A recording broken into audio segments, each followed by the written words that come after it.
welcome to March virtual homeowner maintenance event. Today we are opening up your toilet in your bathroom and talking about what to do if you hear the toilet running on and on and on.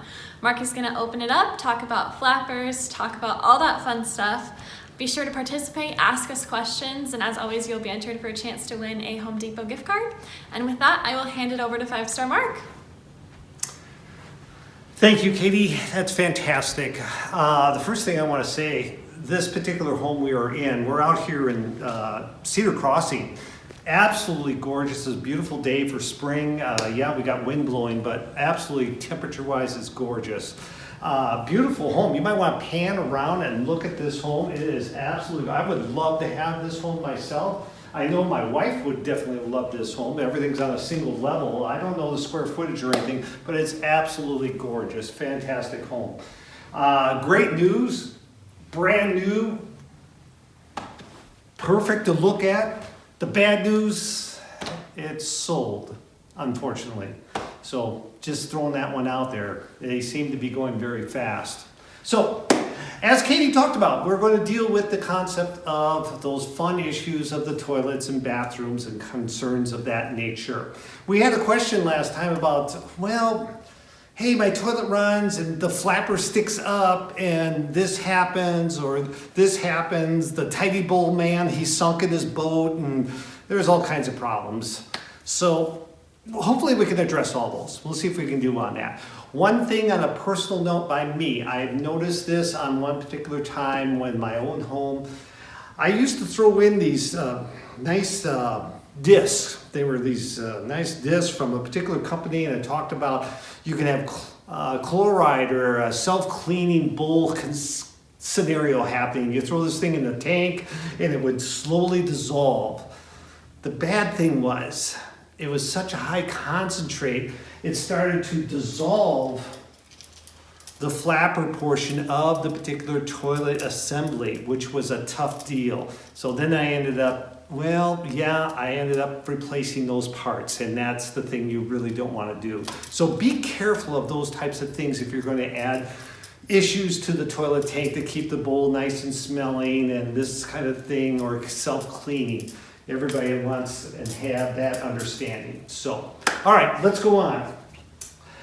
Tools. Yeah, I got a couple of pairs of pliers here. I have a pair of diagonal wire cutters here. Any sort of wire cutters will certainly work for what we're going to be dealing with. Next, be aware, and I'll show you more about this when we're actually looking into the toilet itself, what size you'll need for the inside of that tank. I refer to as, well, one's about the baseball size. Then you go to the next one, and that's about the softball size. So be aware. That's a good way of understanding or getting a clue of what you're looking at when you go to these particular stores to pick up a replacement flapper. Okay? So be aware of that. All right, so let's go on to some terminology here. Well, this particular assembly, we'll say, a toilet assembly, here's your flapper. Here's your chain that we will hook to the particular arm of the flushing device, we'll say. If you look real closely on this flapper, it actually has adjustments on how much weight or how hard it will come back down to particular close that flapper valve, okay? So here's the flapper. This is the flapper valve, okay, for the flushing mechanism. So obviously, me personally, I will have this on the highest setting. That happens to be 9. Be aware of that. Other factors. On replacement flappers themselves, you can get the ones that will not dissolve due to minerals into our particular water scenario. So be aware of that. Yes, they will cost a little bit more, but over the long run, it may be well worth the money. Okay, so how do we change these out? Very simple. Looking at this particular one, I'm going to look at on the particular side right here. Oh, very easy to open this up and slide that flapper off right there. Go to the other side, slide him off. It's done. Well, obviously, I have to be very careful about the water scenario. You're going to show you, or I will show you, I should say, how to turn the water off. We're going to flush the tank then remove these items. Okay, you with me on that? So, flapper valve, this is the feed tube, which is going to feed the water into the toilet tank. You have your flapper. To put that back on, very simple, just snap that back right on there with no problem at all. And again, the chain goes to the particular lever for flushing the toilet. Okay, so that's that. So let's walk into a bathroom right over here. We're going to take a look at this real quick.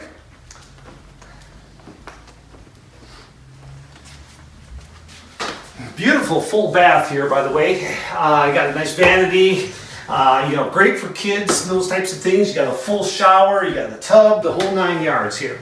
Obviously, our water closet, or AKA toilet. First thing I'm going to do, I'm going to remove the lid, the toilet tank, and I'm going to set this on the floor. I'm not going to set it on the counter, I'm not going to set it on the seat, I'm setting it on the floor. It cannot fall from the floor. Very simple thing. Okay, I'm going to get it out of the way, put it right there on the floor. Now, into the tank, here we are. Can we see everything nice and detailed? Okay, so here's my fill tube right here. This is going to come off. Got that out of the way. Here's my lever arm with the chain attached. So what I'm going to do is flush this, let go of the arm, the flapper goes back down, and you can see the water automatically filling right back up again. If you look real close, you will also be able to tell that there are specific lines of how much water should go into the tank. For example, one is right here. It says water line, meaning this will hold 1.6 gallons. Back in the day when I was a kid, back in Minneapolis, I remember our toilet tank holding almost 5 gallons. So over the years, we have notified or identified the fact that fresh water is something to be very, very cautious with. Okay, so therefore we have gone to the point of reducing the amount of water in each particular issue of a flush. Okay, so we're almost to that line. If you look on the feed tube right here, it says water line. We're just almost right to that. Another factor you could say is, hey, the rule of thumb, if I put my thumb to the top of that, I should be just touching the water, and that's exactly what I'm doing, okay? So basically about 1 inch down. Other people will say, hey, it should be a half, should be a quarter. That's up to you folks. You choose what you would like. I would just go with the fact of a rule of thumb, 1 inch down. Okay, so there's my flapper down in the bottom of that tank, and I'm looking into the tank, and I want to make sure there's nothing in the tank that could prevent that flapper from sealing tight to that particular flush valve. Now, how do I address this? Well, I'm going to reach down here on the floor, or sometimes they are coming out of the wall, and I'm going to turn the valve off. Got the valve turned off. I am now flushing the toilet to remove the water. Okay? Get everything out of there. I'm holding it up specifically to make sure I get everything drained out. Okay? Perfect. As you see, obviously this flapper valve, it's working great. It's a brand new home, brand new assemblies, brand new the whole bit. If I needed to change this, I could just reach in here, nice soft pliable plastic. On each side, I can just simply twist that or basically bring it off with my index finger, lift this up. I'm seeing that this flapper is brand new, nice and clean, no contaminants, no issues of product or any sort of sediment on that particular flapper valve. This one is good to go. Here's my chain that's going to the valve, or the lever I should say. Everything is fine right there. If I needed to change this, obviously all I got to do is unhook from the particular issue of the flush lever. So just simply take that off, I'm good to go. To put it back on, I'm reversing the process. I'm just going to set this down in here, hook it right on that particular, if I could see it. Trouble with bifocals, you kind of tendency to lose things in sight from time to time. So I'm hooking the left side, I'm hooking the right side, I'm good to go. Feels like it's sitting tight. I'm going to check the valve portion. Is there anything sitting on that? And the answer is no. Nothing's there. I don't feel any bumps. It's nice and smooth. Fantastic. Let's turn the valve on. We're going to let the tank fill. And while we're waiting, obviously, like I said, 1.6 gallons. That will tell you a lot of information on how much moisture or water is going to be in this tank. You can also check the bowl itself. What you could do is, let's say if I had soap or something like this, could turn around and quickly wash this out. It doesn't need to be washed, but I would. The reason is I want the soap in there, meaning the bubbles. I want to make sure I get 100% flush out of each particular issue of using the toilet. Okay, so that's one factor there. Okay, you can check for it as this thing is filling, we'll say. Now, let's go to the next issue. My toilet tank always runs. Two factors. The flapper valve. If that is not sitting flat and tight, meaning the weight of the water holding that in place, there's a problem with that. Obviously, it could be, so like I say, the mineral deposits on the back of that flapper valve. So you want to just simply change the flapper, which I just showed you how that was done. Another factor, is the water going too high and therefore going down the fill tube, which will flush itself right into the toilet all the time. We don't want that. It's a waste of natural resources, it's fresh water, etc., etc., etc. Nobody wants those problems. So we're almost to the top here, so we're going to show you what I mean by too much water coming in. If there is too much water coming in, what you simply do, you're going to see a screw tip right here. All you need to do is turn either left or right to adjust the float mechanism to have it stop. Okay, it stopped. We're just below that line, meaning my rule of thumb. There's my thumb right there at the top. If I want to see what it's like when we get too much water, I push this down. You see it filling up, filling up, filling up.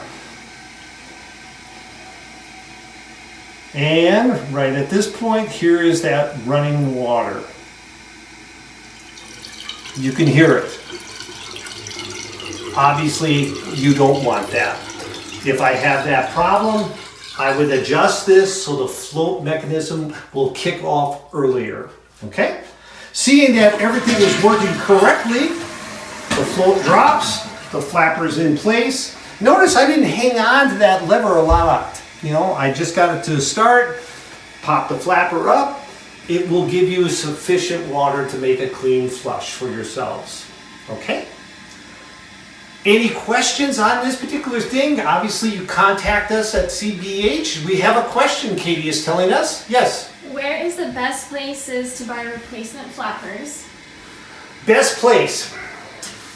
That's a great question.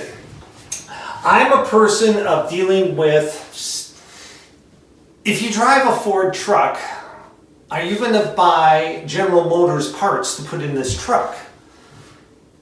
No. Apples are with apples and oranges are with the oranges. Therefore, you want to find out, okay, who was the manufacturer of this particular toilet? Sometimes you will find stickers on the back of the tank cover. Sometimes right in here, you're going to find a particular name stamped on here. And this happens to be a Mansfield toilet.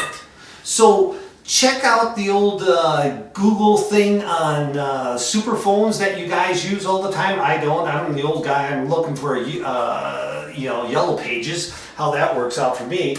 Not very well, obviously, nowadays. But stick with those manufacturer parts, okay? That's what I normally do. Yes, you can go to the blue store, you can go to the orange store. They all have those issues of the universal flappers. Do they work? The answer is yes. Otherwise, they wouldn't be in business. But I personally like staying part for part with the manufacturer. Good question. Another question says, toilet question, what is the difference between braided supply lines? A braided supply line, meaning this particular supply line right here, I have a particular extruded plastic line. A braided one will deal with a metal coarse issue wrapped around there. They're much stronger. They will last obviously longer. Plain and simple like that. Good question. You will find a lot of those, especially on your feed lines, on some very, very expensive faucets. They always put those on, those particular faucets. And yeah, you're paying for that really high caliber plumbing part. Okay, good question. Final question. My toilet makes a weird loud noise when it's done filling up after the flush. Any suggestions? Pull the tank off, to cover off, okay? And look in there. Just do exactly what I was doing. I'm sitting camped out here on the nice edge of this toilet, or excuse me, of the particular tub next to the toilet. And I'm watching the mechanisms going through their steps. Is it the flapper? Is it the flapper valve? Is it the issue of the feed line? Or is it the issue of that, you know, what do I want to say? The float valve coming up. So it could be multiple issues there. If in turn, if you're even in question about it and you know you're not used to dealing with a lot of these things, hey, nothing else, call a plumber. What else can I say on that one? Okay, one more question. Always one And then more. we'll cut it. Should we be replacing the flapper every so often or just when things stop working properly? That's up to you folks. On this, I would say, you know, it's like changing oil in your car. You know, due to that crisis scenario, you know, not a lot of people were driving and this type of thing, and you have very low mileage on your car, but you still get contaminants into the oils. So you still want to change out that oil, even though it wasn't at, let's say, the 20,000 miles or whatever it is, maybe for your oil that you have in your vehicle, because you're still getting contaminants into it, running a lot or not. I would wait dealing with a flapper scenario on this. Do we have contaminants building up in there? Do you see residue in the bottom of the toilet tank? If you're starting to see that residue, that's not only on the bottom of the toilet tank, that's going to be also on that flapper. So you might want to look at that thing. If nothing else, again, just shut the valve off, flush it, let it all drain out, then just simply walk, you know, reach in there with a, you know, let's say just a nice clean soft rag and wipe it out and see if you get any residue off of that. And if it's still nice and clean and flat and flush, just keep on going, okay? So, with that, I'll put a cover or a lid on this one. All right, well, thank you, Mark, and thank you for everyone that participated today and asked us questions. If your question didn't get answered, we will either comment back or we'll reach out to you over email.